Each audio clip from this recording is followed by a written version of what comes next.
Hey guys, Claudio Valdria here with the Think Real Estate team. As always, I'm joined by my awesome co-host, Erica Osborne, down here.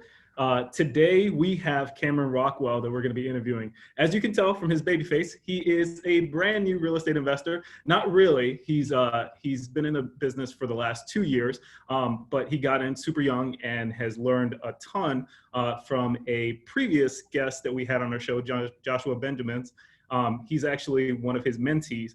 And so I'm going to go ahead and turn it over to Erica so she can start kicking off the questions to him. But this is going to be a great show. All right, we're just going to kind of dive right into it. Cameron, thanks for being here with us. Absolutely. Yep. And, today we're going to kind of take a little bit, you're going to take us through your journey. We're going to talk a little bit about, your current investing strategy, how you got there, what your future investing strategy looks like, and a little bit more in there, the mentee-mentor relationship and how that goes. But to kick us off, tell us a little bit about your background, where you grew up, what after high school, where you went, and how pretty much you got to Hampton Roads. So my name's Cameron Rockwell. I'm 23 years old. I'm currently active duty in the Navy. So basically graduated high school. I had a lot of really good mentors that kind of showed me that there was more ways to do things than working a job. There's more ways to make income, create opportunities for yourself. So I kind of had that mindset going in after high school. And originally I was going to be in the Naval Academy, and I just decided that I was going to enlist active duty and go from there. So the Navy took me through a bunch of schooling. I was mainly focused on just learning my job. I'm a mineman, active duty. So basically just countering naval warfare mines. That's what we specialize in. So my journey took me out to, yep, absolutely. So my journey took me out to Bahrain for 2 years. So I was stationed overseas there for 2 years. And I had the opportunity to meet one of the greatest mentors I've ever had. His name's Ed Butsiris, and he basically taught me how just different strategies to roll through with stocks, with real estate, just how to be a creative investor being so young. So he actually recommended that I put 65% of my paycheck away into my TSP, my retirement account. And he kind of taught me how to live frugally and what different strategies you can use to be a saver. So that's kind of where I basically started my investment journey. He taught me kind of the ins and outs of like the stock market world. And he recommended a book to me called Rich Dad, Poor Dad, of course. So, Purple Bible. Yeah. Hey, I feel like if you haven't read it, it's like, are you really a real estate investor? So, Are you really, yeah, if you haven't read it? Yeah. So I read that, and I was just blown away by the different opportunities that real estate could provide for someone. So I just started trying to network with as many people that did real estate as I could. And I found out that my best friend's dad growing up actually recently had gotten into real estate. So his name is John Daniello. He lives in Allentown, Pennsylvania, which is where I grew up. And he was working on some flips. So I was like, hey, John, like, do you mind if I just kind of like watch over your shoulder and like kind of see what you're doing, get to learn the business a little bit? And of course he was ecstatic, because I feel like most people out there that are especially older are just waiting for people to come be mentees because they want to be in a position where they're providing knowledge and they're kind of teaching the younger generation. So just a tip that I would give to people is that most of the time when you want to get into something, people want to teach you. It's just you have to be that charismatic person that walks up to them and say, teach me everything you know. And you actually have to provide value and care about what you guys are getting into together. So, Cam, yeah. You just as you were illustrating that, I just had like those romantic movie flashbacks of like the older men and women like sitting around kind of telling the younger generation, this is what life's about, this is how you do things, so on and so forth. And like for most people it's a fantasy, it's a romance, right? Like you only see that right now in TVs, but in actuality that it plays out. You just have to be available for it. The challenge is that a lot of young people are like, oh, like, I was young at one point. I'm like, I know everything. I'm not going to take anybody's advice. Like, why would I talk to this old person? But you kind of embraced it right off the bat. Was that ingrained in you like growing up, or like how did you embrace that? So basically, when I grew up, my dad was just such a huge influential person in my life, and what I really learned from him is to just to listen to what people had to say and then make my own decision after that. So he kind of taught me the real value of understanding someone's perspective and what they have to offer. So you're going to learn something from any conversation you ever get into, whether it's the right way to do something or the wrong way to do something. So basically, I had that understanding of listening to people and taking the value as is for myself. So that's just kind of how I dealt with it when, like, in regards to listening to people and seeing what they had to say. That's awesome. Shout out to Dad. Yeah, Hey, seriously. was Ed the first mentor that you mentioned? Was he in the Navy, or how was he out there embroidering? Yeah, so I actually met his daughter, and I started dating his daughter, and it was just a relationship that instantly was just, he had 3 daughters growing up, so he never really had a son. Oh man, yeah. He was grooming you to take care of her. Yeah, absolutely. Unfortunately, we're not together anymore, but yeah, it's still, me and him are still really close. It's still a great relationship to have. So now, what for that first mentorship or menteeship, what do you think that you brought to the table for that? Honestly, with Ed, it was just an interest to learn, like just being that young, charismatic soul that was willing to ask him questions and sit down and really listen to what he was saying. Because most of the time, like, I didn't know anything coming out of high school about how to make income. I just knew that the idea was there. So for me personally, it was just like talking to him. I was like, I want to learn everything that you have to offer. So that was fun. Yeah, exactly. That's all I really wanted. I mean, I knew I couldn't provide that much value besides, taking care of his daughter. But other than that, it was just like the willing and the drive to learn and just being that person that you can be teachable. Dude, you know what's ironic is that so you come from Allentown, right? And that's Yep. that's big Amish country. Yeah. And they the Amish, the way that they do is that, like, they raise their children by teaching them exactly what they do. It's an apprenticeship, basically. It's funny that you moved away from there and still kind of, and I don't know if you're Amish or, most likely converted Amish, but you still carried those traits from home out into the world. Yeah. That's pretty funny. Yeah, it was, I mean, I literally had no idea the Amish existed until I was in high school. So, I mean, it must have been I don't know, I guess your values from home always find a way to shine through. So absolutely.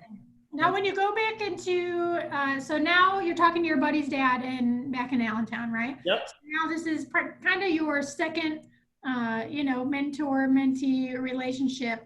Do you think you brought something different? Yeah. So I already had like kind of a base knowledge because Ed would basically recommend a book to me and I would jump all over it. I wasn't really much of a reader growing up, but knowledge is knowledge. So you got to find a way to inquire it. So I sucked it up and I read a bunch of real estate books, Rich Dad, Poor Dad, No Down Payment, just different books that he would recommend to me. So I already had some background knowledge that when I would talk to John, it would be able to provide some value to him. So I already kind of came in with that little subset of knowledge that could help him out. So it was kind of like a give and take relationship rather than just a take relationship. Well, I wouldn't say just a take, just a sponge. Yeah, just a sponge. And a sponge relationship is a little. Yeah, absolutely. All right, so lead us in then to your current investing strategy. How did it get from that relationship right there into meeting Josh and starting that relationship, and then bring us into the house hacking? Yeah. So I actually moved here from Bahrain, and I had talked to another mentor of mine, one of my command senior chiefs on my ship, and he was like, "Hey man, don't be a renter." And I would always sit down with him on the mess decks, and he would ask me the question. I was like, "Why wouldn't I be a renter?" And he's like, "Well, in reality, you're just making someone else's rich. Like, you're just feeding into someone else's pocket. Why not do that for yourself?" So I was like, you know what? You're absolutely right. So I moved here from Bahrain. The Navy gives you 10 days to move into a place. So I was like, there's no way possible, especially for the deal that I'm trying to find. There's no way possible I can find a house in 10 days. So I got an apartment for 6 months. I was constantly looking deals. Bigger Pockets was like my best friend, just teaching me how to do analysis, teaching me how to, you know, set up criteria for myself to find deals. And I would just look at properties like all day at work, just trying to find that one deal that worked for me. So 6 months later, after my lease was about to be up, I found a deal.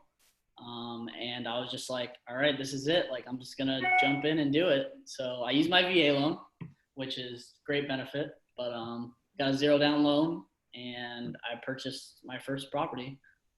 All right, tell us a little bit about first, any team members that you used to help you purchase that property. So I didn't really know that there were investor savvy real estate agents then. So I just used a typical agent, and I had that idea that all agents are the same. Like they were all the same. So I was like, okay, let me just go with this normal agent. And I sat down with him and I was like, this is my criteria. This is what I want. I'm a real estate investor. I'm going to make some offers that might not be acceptable to you. And he was like, yeah, well, sometimes it's not going to happen. So we kind of found a compromise and we worked together through it. And then eventually what happened is we ended up making 37 offers on houses. Yep. So we were we used LOIs, which are letter of intents, and it just kind of gets rid of the whole having to write up a contract every time you want to make an offer. So we would just do this letter of intent with our blanket terms, and we shoot that out to the agents. And if they accepted, then we actually sit down and write an actual offer. So we made 37 letter of intents, and then we realized that, all right, this is getting a little crazy. So we sat down and we readjusted our strategy. And then the next property, we put a letter of intent in. We got the deal. So what did you have to adjust?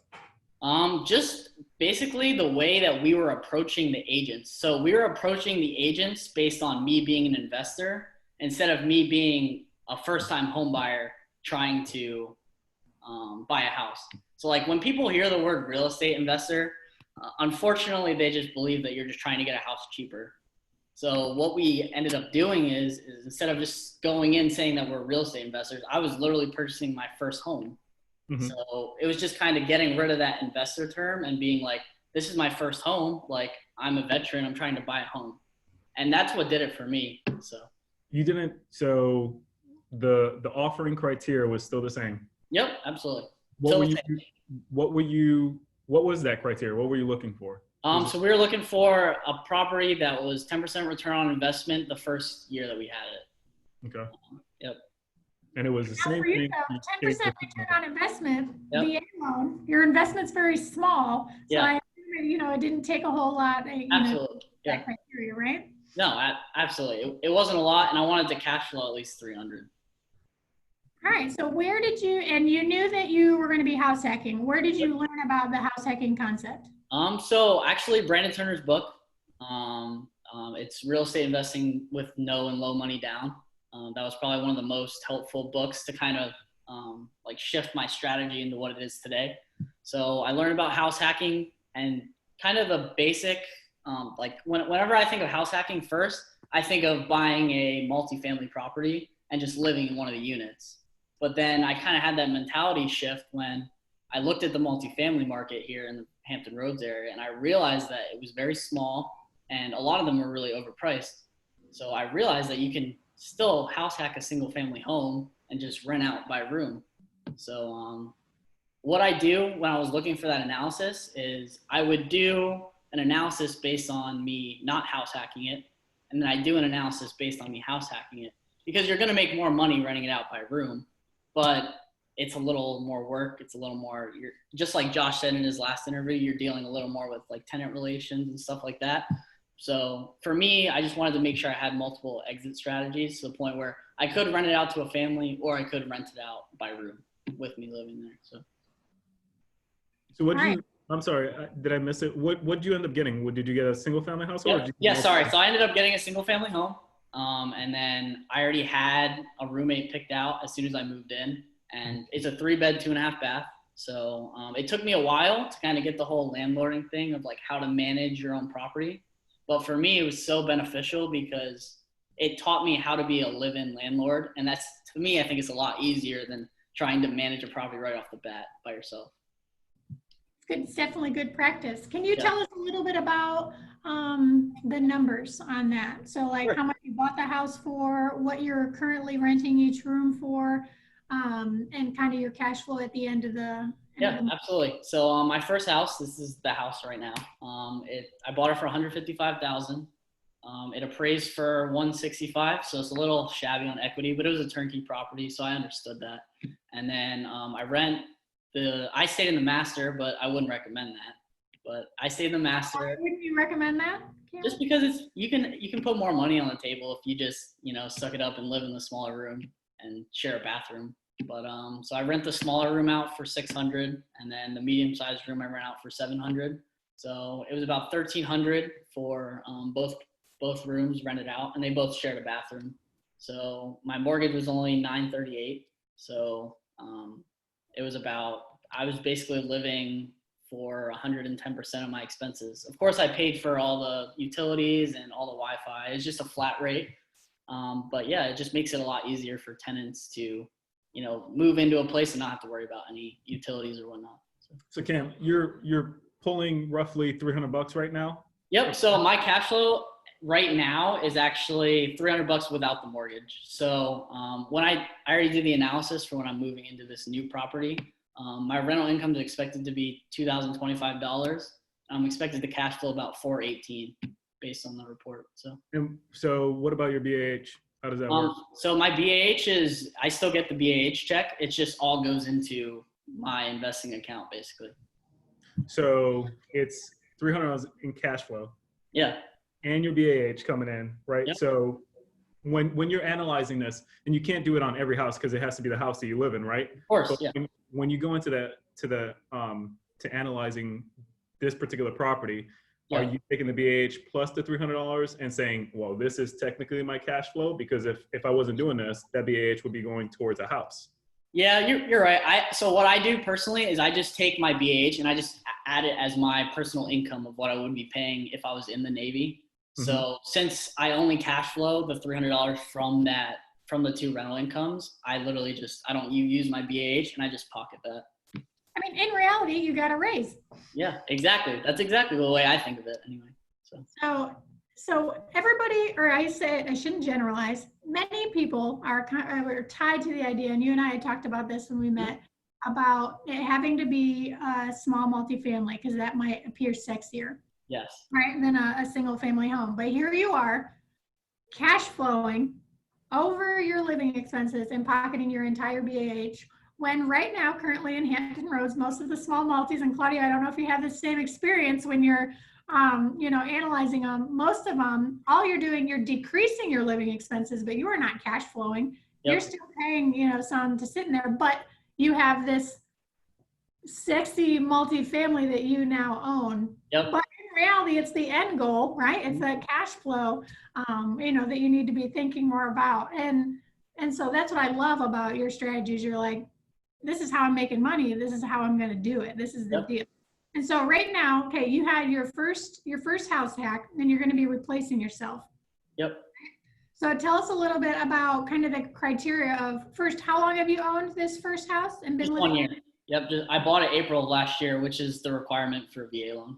Okay. So you can replace yourself after a year and then buy another home with your VA loan. Yep.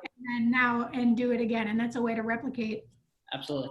The scenario. So tell us a little bit about the new house. I know you've mentioned it, but tell us. So I bought this one very similar, did a bunch of research, put in like 12 different LOIs, finally got this one.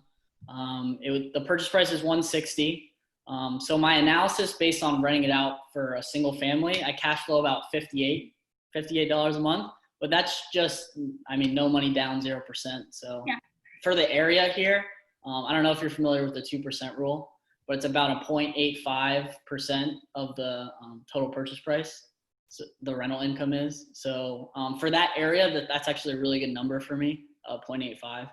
So I bought it $160, and by room, same thing, expected to get around $2,000. So the way I kind of came up with my for room numbers is I actually put out some test ads. So basically what a test ad is you'll go on Craigslist or you'll go on whatever website you want to use, and you'll put out an ad for a room for rent for a certain price. And you'll put up lots of really good pictures and you'll make a good advertisement. And what happens is you'll get a number of responses. And that number of responses is kind of where you can be at in regards to the price. So I realized that my median number that got me the most responses was around $600 a room. So $600, all utilities included, is like kind of the sweet spot for people coming in and wanting to live in a house that is rent by room. So that's kind of how I picked my price. And I get around 25 responses a week at $600. So. Hey, you answered one of the questions I was going to ask, which was how do you determine the rent for the room? How did you come up with that strategy? Was it off the top of your head? Did you read it somewhere? Yeah, so I actually listened to a Bigger Pockets podcast. So basically what I've been my kind of education is starting at the BP podcast #1 and going all the way through to what they're at, like 398 right now. So I've just been picking up nuggets from there. And there was this one episode where the guy talked about test ads. And it was actually in regards to a mobile home park, but I was like, I could really use that for renting by room. So I put a bunch of test ads out with different like variances and prices. And I just saw like I would get like 50 responses a week if it was at 500. Then I get like 10 responses a week if it was at 700. So I was like, let me find this medium where I can actually properly screen the tenants and still have a good cash flow number that I can go off of. And so, but how do you have that information how did you have, when you purchased this house? Yep. You said you were doing analysis, right? Yep. How was that available prior to? Were you running those ads prior to getting into the property? Yeah. So when I was looking at the house, basically what I was doing is I would just take a picture of like the bedroom. And then I would just run a test ad saying, okay, yeah, this bedroom's for rent, just to see how many responses I would get.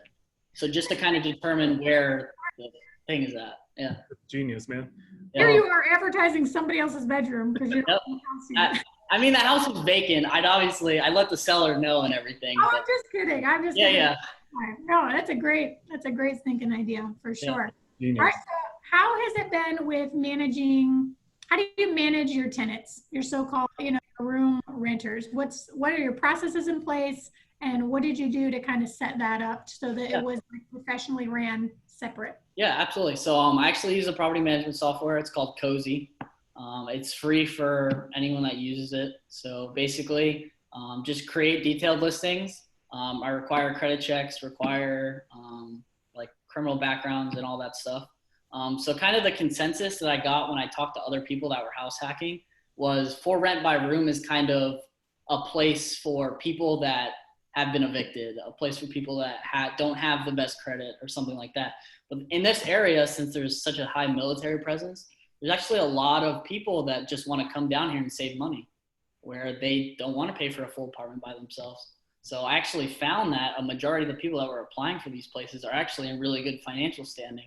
So my process was to just pick the best ones, and like I would sometimes even book multiple people at the room showings just to show that there's other people interested in the house. So they'll go on, submit an application, and then I'll pick the best one fitted for the room. And then I let people know 10 days in advance. And once the people are in the room, it's really not much management since I live here myself.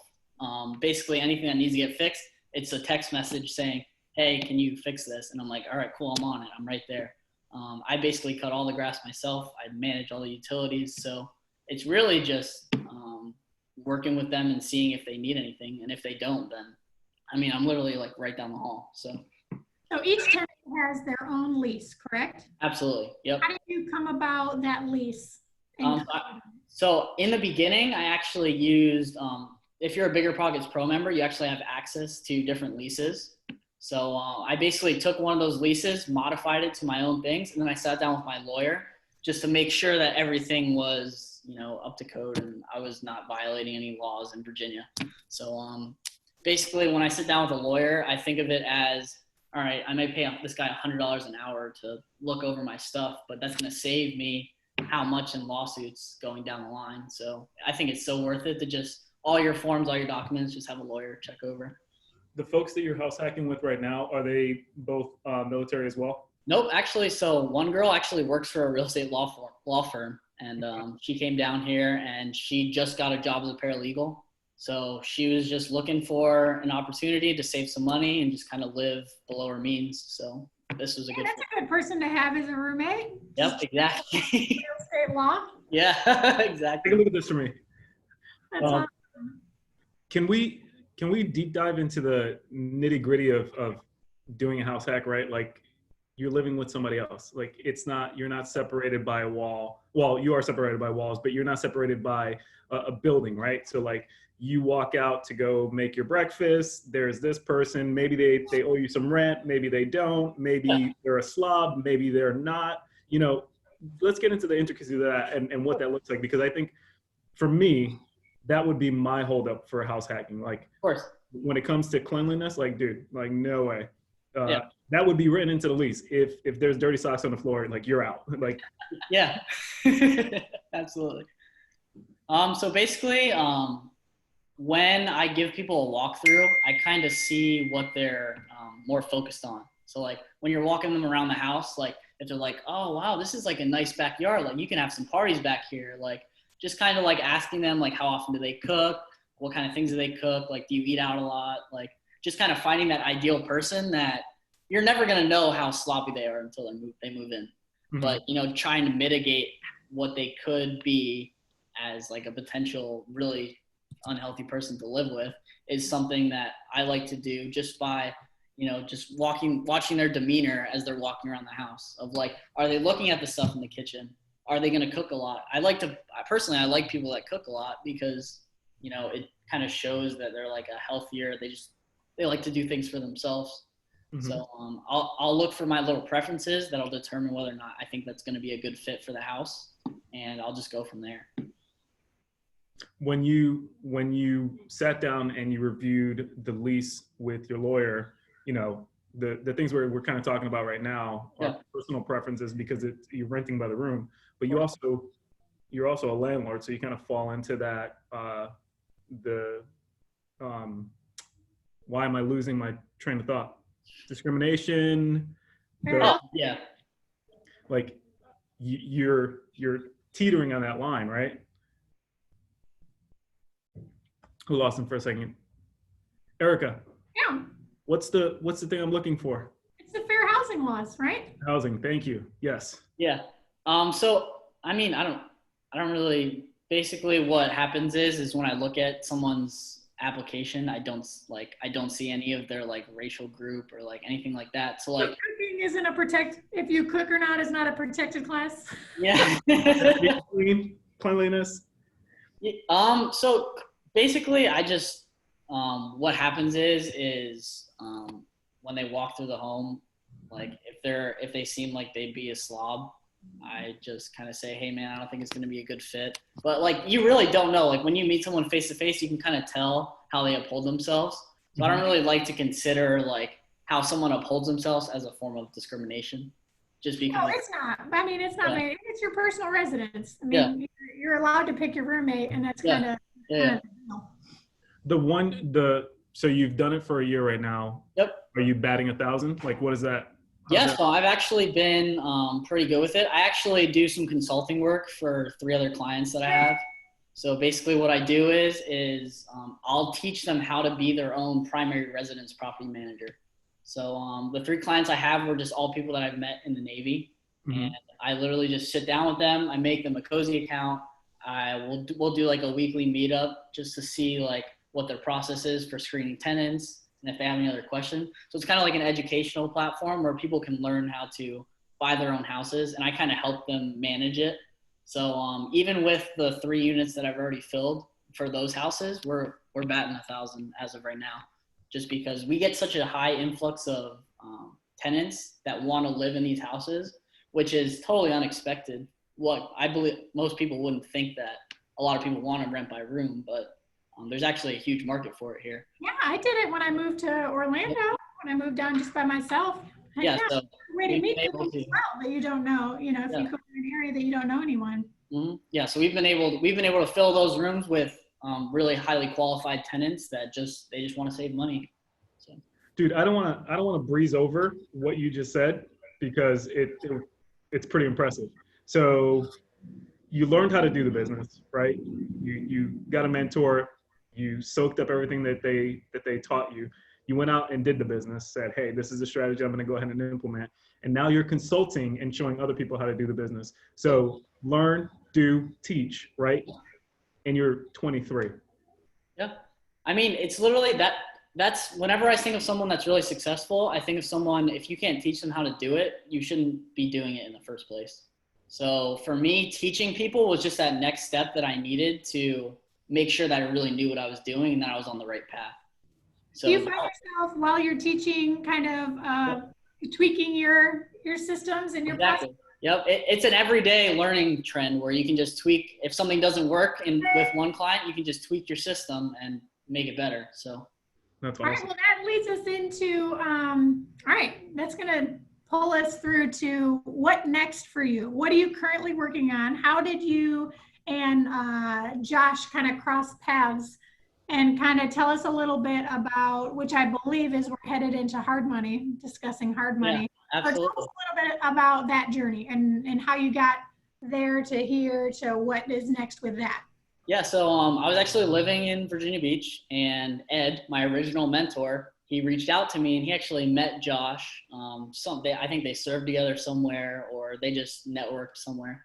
And he was like, "Hey," he told Josh that he had this really like hard-charging kid that wanted something to do in Virginia Beach as like a side hustle. So he reached out to me. He's like, "Hey, like, do you mind if I introduce you to this guy? Like, he wants to end up moving to San Diego, but he needs someone to run his business. So let me just connect you two." So it actually got us connected. We sat down for coffee and kind of hit it off with like what our goals were. And I just was fascinated by the idea of hard money. I didn't know what hard money was.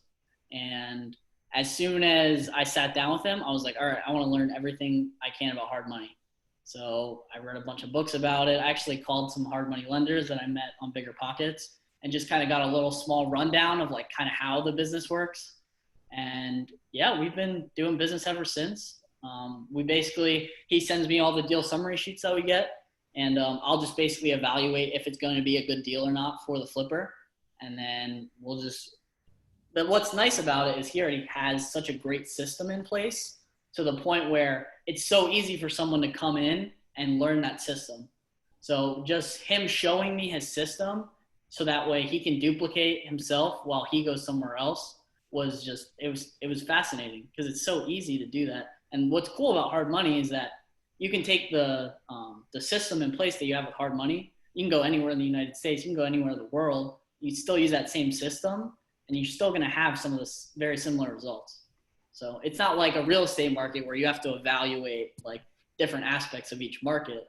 By a hard money system, people are always going to want hard money lenders all over the place. So that's what I found so fascinating about it.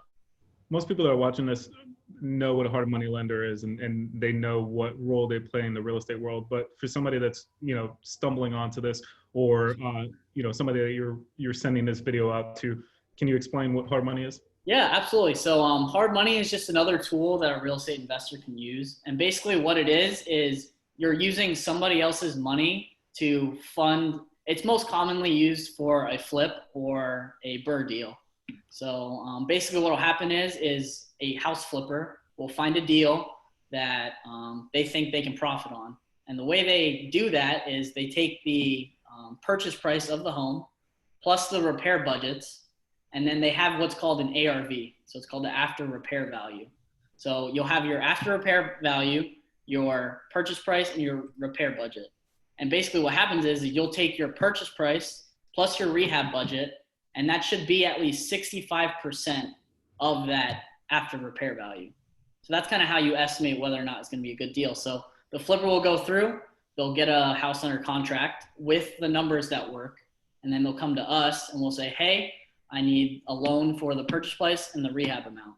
So what they'll do is they'll go through with it. We'll go through our process. We'll fund the purchase price, and then we'll fund the rehab as well. And then once the house sells, they'll pay off that loan to us with a high interest rate because the hard money lender is taking a lot of risk doing this. So that's why you get like such a high interest rate. So, What do those interest rates look like? so at Homeport Capital, we charge 10%, 2 points deferred. So basically it's 2 points. 1 point is 1% of the purchase price of the loan amount. Sorry. So we'll do 10% and 2 points deferred, which ends out to be 12% after everyth's said and done. So they'll pay off that, and then they'll make sure that they still have money left over to profit from. So somebody that's getting into real estate that wants to be a flipper, they don't necessarily need to have all the money for the purchase price of the property or the rehabs. They would partner with a hard money lender. They're going to pay for that, but as long as they take that payout into consideration when they're running the numbers, you know, they still stand to make a profit by utilizing somebody else's money. Absolutely. Yeah. It's such a valuable tool. I wouldn't really recommend it for newer investors, but once you get some experience and you are in the position to actually use some leverage in your investing, hard money is definitely a great asset. Now, somebody's probably asking themselves the question, well, why can't I just go to a bank and do that? Yeah. So typically what happens is a conventional bank isn't going to lend on such a distressed property because it has to be livable. So most of the properties that people use hard money lenders for, they're uninhabitable and they're kind of destroyed. So because the whole point of using a hard money lender is you're adding equity. So you're forcing the equity of that house, which is basically making sure that you can profit from after all those high fees and all the high interest rates. And usually, how long does it take, like I identify a property, I get it under contract, how long does it take for me to get a loan through a hard money lender? With clear title, we can close in 3 days. So basically there's a couple documents you'll need. You need a ratified contract, you need a construction budget or repair budget, and then you need that CMA, which is that comparative market analysis, showing what the ARV is of properties that have sold in the area. So Sure. Once you have that, and once we have a clear title, we can close in 3 days. All right, question. Here I am, newbie baby investor, or no, experienced enough to use hard money. Okay. However, I can't get a property under contract unless I have some proof of funds. Yep. So how does a new investor go about getting that from you guys if they haven't identified a project yet? Yep. So basically what they'll do is they'll send us the deal summary sheet, which includes the repair budget, the purchase price, and the after repair value. And depending on what percentage that loan to value is, we'll either consider lending on it, which will provide a proof of funds letter. Usually anything under 65% loan to value will automatically just issue that proof of funds letter. If there's something more, say 70% or 75%, that's a little riskier for us. So what we'll do is we'll just make them do some more research and make sure they have like a solid set in stone repair budget and stuff like that.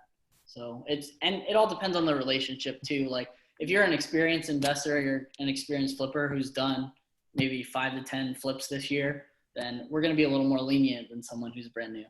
So. All right. So you get in, so you and Josh meet, something just clicks and it's right. So now you learn everything you possibly can about hard money and Yep. dive headfirst into business with him. Yep. So you've analyzed house hacking galore. Now you're in analyzing flips. So what was your learning curve which again, I mean, I realize it's rather simple, but maybe for the new person who might be a little overwhelmed by it, like what's your learning curve when it comes to, all right, Josh, teach me this so I can do it for you in the business. I'm into house hacking. Now I need to do flip analysis. What does that look like for your learning curve? Yeah, I mean, for me, it's just being as open-minded as possible. And just like earlier you said, just being as much of a sponge as you can. And for me, it was most important to find different references and information. So like, not only did I learn from Josh, I also learned from books I was reading. I also learned from podcasts I was going through. I go on the Bigger Pockets forums and just read the blogs, read the forum posts, and just kind of get as much information as I could on the topic. So that way I had different viewpoints. So I think getting different viewpoints is the easiest way that you can kind of scale fast and learn quickly through the process. All right. So here's Homeport Capital. All right. Now, I believe that you said you also want to venture down private money, right? Yep. Yeah, So absolutely. tell us a little bit about what that looks like because right now you're house hacking, you're actively working with Josh with Homeport in the hard money realm, but you're moving towards private money on that. So kind of tell us what that looks like for you in the future. So basically, I was investing with Josh personally. So instead of me just being kind of like a worker of his, I was actually actively investing in funding some of these flips. So what I realized is Josh offered me 10% a return. So I was like, 10% return, like there's not many places I can get a 10% return. So basically just through word of mouth, I haven't been advertising it because that's illegal, but just kind of word of mouth saying, hey man, like when the conversation of money kind of came up, a lot of people were really interested in this 10%. So what I kind of said is let me sit down with my lawyer, let me see some of the legal implications of this, and let me try to, get this private money thing, because there's always going to be flippers that are trying to flip, but sometimes money is hard to come by for investing out. So I just sat down with Josh and I was like, hey, like, I think I'm going to try to raise some private capital. And he's like, yeah, honestly, like anything you can do to, help support the business. So I've been sitting down with just a lot of word of mouth people that I've met. And a lot of people, when you throw out the number 10%, people get very excited. They do. Yeah. For sure. Yeah. Real quick. So for everybody that's watching, that 10%, Yep. what's the period of time for that? So it's annualized. So it's 10% annualized. So basically, if they lend on, say, we have a deal, right? So the way I structure it is I send out an email list, okay? So I have my own email kind of group, and I'll send out the deal summary sheet. I'll send out pictures of the property. I'll send out the repair budget. I'll send everything out. And then basically my email group of investors will be like, okay, I want to fund that flip. So basically what they'll do is they'll reach out to me and say, hey, I really want to fund this flip. So depending on what the contract is for the flippers, right, we usually do a 6-month contract. Mm-hmm. So we'll do that 6-month contract, and then the investors will, they'll get their 10% annualized after that house is sold. So if it's 10% annualized, that means they'll get half of it on a 6-month term. So that means they'll actually get 5% flat for a 6-month term. But what's nice about it is they can put their money right back into another deal, because we have a pretty good deal flow going right now. So they can put their money right back into another deal and make their money work again. So they can continue to do this as long as we have an inflow of deals coming in. That's very cool. For you guys, you have the systems in place, everything in place to take on. A new investor comes to you and says, I'm ready to rock. I've got 20K to put to use. Yep. How do I get going? And you guys just kind of throw them in the system. Yeah, and you have all the paperwork and everything. As somebody who's lending like that, what's the security that they get? So they just get a promissory note saying that this is owed to you at the close of the property. And we haven't had any issues with paying investors back yet. So we have a lot of securities in place to protect investors with our hard money system of like only loaning on some of the best deals and stuff like that. So we have like I said, when you're raising private money, you got to value your investors, because you don't have a business without them. So basically what I like to do is, instead of just making it a money transaction deal, I really like to throw the educational side of it at them too. So basically what I'll do is I'll go out, I'm actually making a portfolio of just what the flips are doing. So they get to see pictures before, they get to see pictures during the actual renovation of the property.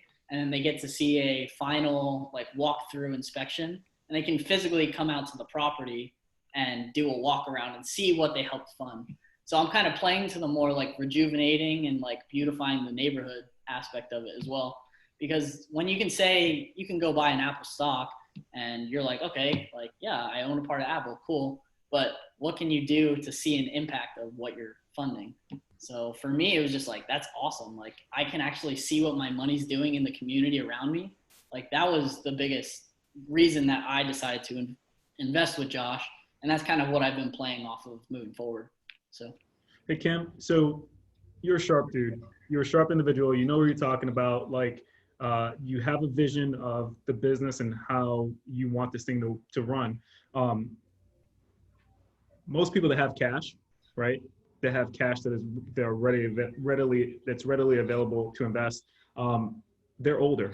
Have you run into a situation where somebody comes and looks at you and they're like, "Son, you're 23 years old. Like, what do you know about business?" And then you have to prove to them through your conversation and your education that, hey, this is what it looks like? Or are you not running into that situation just based off of the how you go and source these individuals?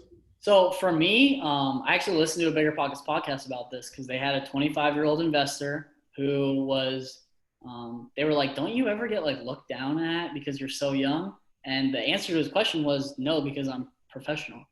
So for me, it was just all about professionalism. If you can prove to them that you really know what you're talking about, and I haven't had an issue with it just because every person that I've sat down with, it's just been a very professional, and I kind of prove that I'm not just this 23-year-old kid, like I really know what I'm doing. So for anyone that's, struggling with that, I would just say, be more professional and good things will come to you. Seriously, that helped me out so much. All right, for you, like real estate, you had said originally that Ed kind of opened your eyes to a lot of things in the financial world and the investing world. I know from having conversation with you that you're all about financial education. And educating even the younger sailors or younger people that you come across about the financial world. Tell us, a little bit about what you've done kind of, or even around base with your peers and kind of what fires you up about financial education. So I'm actually a command financial specialist at my command. So just teaching people that there's other ways to create an income besides working for someone else has been a huge goal of mine. That's one of my long-term goals, is to kind of change the way people are educated on, working for themselves, entrepreneurship, all that. Because what I found is when I was in the Navy, I would spend most of my free time going to college and using TA, taking advantage of free college while I was in the Navy. And I realized that the education I was getting through the Navy wasn't even worth my time, let alone my money. So I was like, this is such a waste of time. Why am I learning entrepreneurship from someone who's not an entrepreneur? So I went out there and I realized that I could find entrepreneurs that were willing to teach me how to be an entrepreneur. So just trying to praise that with people. Whenever we're in the shop and we're bored, I'll always teach a little financial class. Like I used to invest in cryptocurrency. So I'd teach cryptocurrency class and how to do technical analysis. I'll teach a real estate analysis class, how to analyze a property, and just help people out with that. Any financial questions, whether it's insurance, whether it's anything financial, I'm pretty open about, hey, come talk to me. We'll sit down, we'll have a conversation, and we'll see if we can help you. So. All right. So I know that, investing isn't your only passion. Tell us a little bit about your other business venture. Yeah, actually, so I'm a pretty avid rock climber. So I moved to Virginia Beach, and rock climbing had always been this thing that I would do for fun when I was little. We'd go to the climbing gym maybe once every 3 months or something. And we would just, hey, this is great. This is a good time, whatever. So I came to Virginia Beach, and I actually realized that people actually did it as a workout, and people actually went repeatedly. So I started going to this local gym. It's called Virginia Beach Rock Gym. And I just started climbing. I started getting pretty good at it. And it's such a great community there because it's so supportive, and it's such a nice community where people are willing to help you out. People are willing to give you tips. And it's just such a good environment to be around. So through my kind of networking with different climbers, I came in contact with these people who were planning on opening a new climbing gym. So basically we sat down for lunch one day, and they're like, hey, do you want to invest in this climbing gym that we're building? And I was like, yeah, absolutely. Of course I do. So I took some of my Bahrain money that I put aside, and I invested in this climbing gym. So now I'm a partial owner of Send It Climbing Gym. We're actually located right off of Sewell's Point Road on Tidewater. And it's just an indoor climbing facility where people can climb plastic holds for fun. So that's what I recently Can you say the name of the gym one more time? It's called Send It Climbing Gym. You can either find us on Facebook or you can just Google it. We're on Google. So. Well, what the coolest thing about that is you took a passion and you invested in it. Of course. And created an income opportunity, for yourself with that as well. Not only are you, climbing at the gym and Yep. actually living out that passion, but again, you put your money where your mouth is because Yeah. you did, and that's the deal. So that's what I absolutely love about that. And plus, you're diversifying a little bit, right? And so. Yeah. Financial knowledge and education, you shouldn't put all your eggs in one basket. Absolutely. Because one of those baskets could come unwoven rather quickly. Yep. But by any means. But that's awesome. All right. Cameron, okay, we're gonna do some wrap-ups of some of the things that like the resources that you found beneficial for you. And so first things first, or little nuggets. So the first question I have as we start to wrap this up is if you could do one thing differently from when you started, what would it be? Probably pull the trigger on my first house a little sooner. So when I was in Bahrain, I did a lot of reading on different real estate, and I definitely had the funds to kind of pull the trigger, but analysis paralysis, everyone kind of gets scared. So yeah, that was probably my biggest. Distance, and at that point in time, you would have been a first-time investor, distance investing. Yep. And so I could see how that could be very scary. Yeah. So if I were to just pull the trigger sooner, because like with my strategy right now, it's just primary residence after primary residence after primary residence until I can kind of develop that source of income to start doing some creative stuff. So. Well, it sounds like you're well on your way there. All right. What about a piece of advice that you would tell your newbie self besides start sooner? Network as much as possible. When I was like, say 20, 21 years old, I was charismatic, but I wasn't really good at talking to people and like getting on common grounds with people.